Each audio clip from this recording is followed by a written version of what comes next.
Life is beautiful.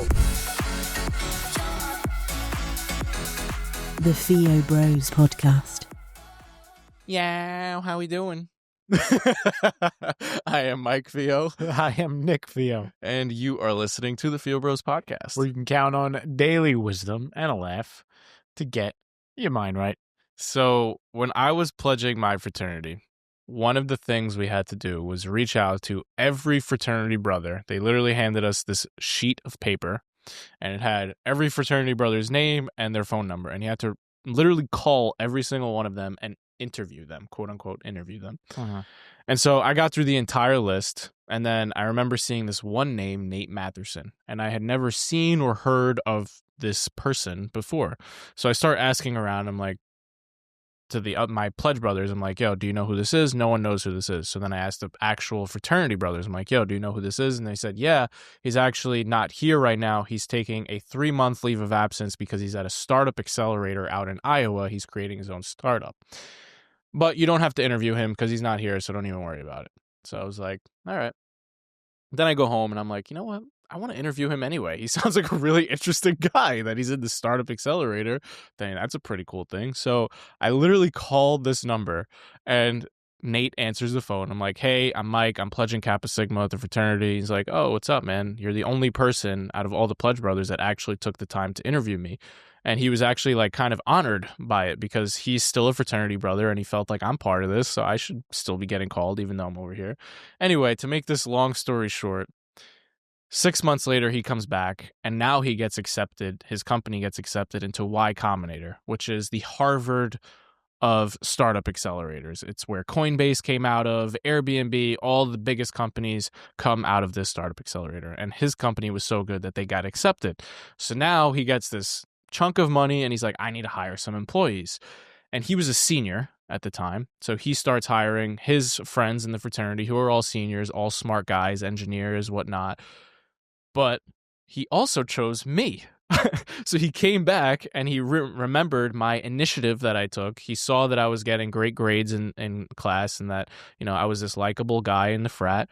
And so he asked me to be his first employee along with these group of seniors. And I was a freshman at the time. So this little thing, this one phone call where I went above and beyond for just a second changed my life completely because I then went all the way to California for 3 months in Silicon Valley. And in those 3 months, as the director of social media at this startup, when I was studying exercise science in college, going to be a physical therapist, I am now spending $50,000 a month in Facebook ads, just having to learn because I'm in this pressure cooker in Silicon Valley. I learned more in those 3 months than my entire college education would have ever given me. I then drop out of school shortly after that, a year later, and go work at this company full time. And that gave me the courage to become an entrepreneur that I am today. So that one little tiny decision of going above and beyond, doing just one more rep, completely changed my life. And so today I want to talk about the one more rule, which is to always do one more than you're asked. Always go above and beyond, even when no one's looking, because you never know what will happen when you make excellence a habit. Yeah, that's well said. I love the context of the story and how you brought that to life.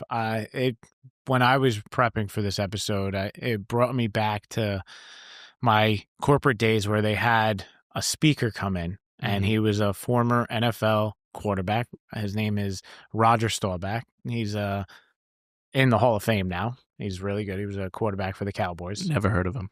He's an old dude. I mean, he's like, I looked him up. No disrespect. I looked him up yesterday. I think he's like 86 years old or something like that. But I remember just being on the edge of my seat listening to him. And for some reason, there's one thing that he said that was stapled into my head. And he had a quote that said, "There are no traffic jams on the extra mile."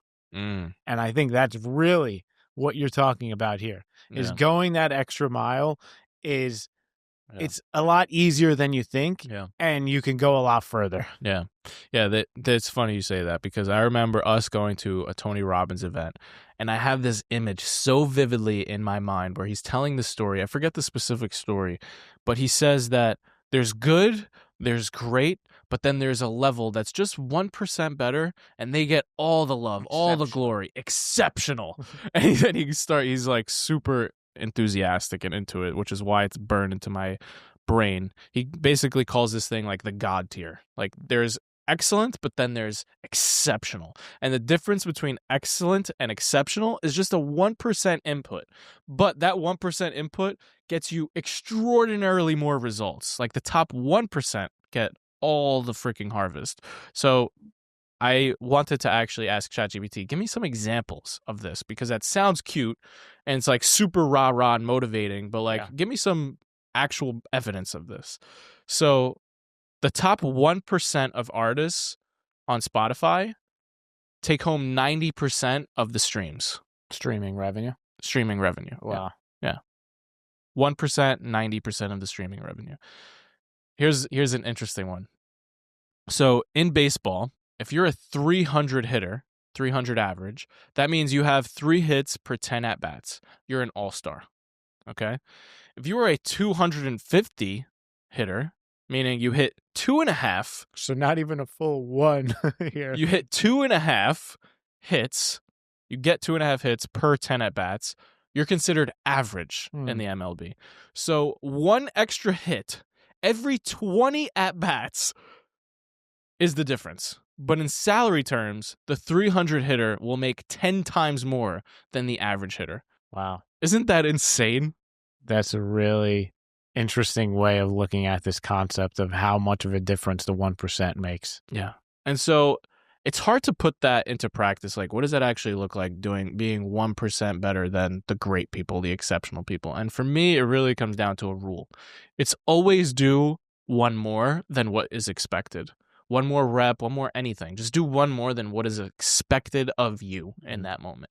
So it looks like showing up 10 minutes early to work before everyone else gets there. It shows up leaving later than everyone leaves. It shows it's doing an extra set at the gym. If you said you were going to do 5 sets, train your brain to just do the extra set, not for anyone who's watching, not because you want to grow, but just because it's a habit that you've built. Like, I always go above and beyond, period. Start building that habit, and you'll start seeing that exceptional results start paying like the dividends over time. Yeah. Do you have any personal examples where this played out for you? Like where going above and beyond got you noticed in a way? Or gave you an opportunity? Yeah, I think the going above and beyond for me when I was in corporate America was always reaching out to people that were higher levels than me. And then I almost started to get this this identity as someone who wasn't afraid to reach out. So now I had all these guys at the top and women at the top who were talking about the fact that they had lunch with me. So that was all because I decided to do little bit more. 1 more cold outreach. 1 more lunch with someone that is senior than I am. Yeah. And that helped me a lot. How do you think someone listening can take this into their day today? I thought about that. And one of the easiest ways I think about, which often gets overlooked, is how we treat people. And what I mean by that is, so a lot of times I see successful people and they will come into a room and just pay attention to the person that they're there to see, right? But I think the way you go above and beyond in situations like that is every single person that crosses your path, you can give them attention and respect, whether that be the janitor that you saw in the bathroom cleaning or the person that you're in the elevator with. Go above and beyond and make every single person you encounter feel something positive because of you. That is a very practical way to go above and beyond that will pay dividends because people notice how you treat other people who do nothing for you. So 1 more positive interaction. Yeah. I'm going to do that. When we go get lunch today, I'm going to have a little positive interaction with the employees. Say, you look good today, or something like that. Well, make it authentic. But I have to make it authentic. Yeah, I will. All right, I like that. So do 1 more today. 1 more. The 1 more rule. All right. Thanks for hanging out with us. We love you.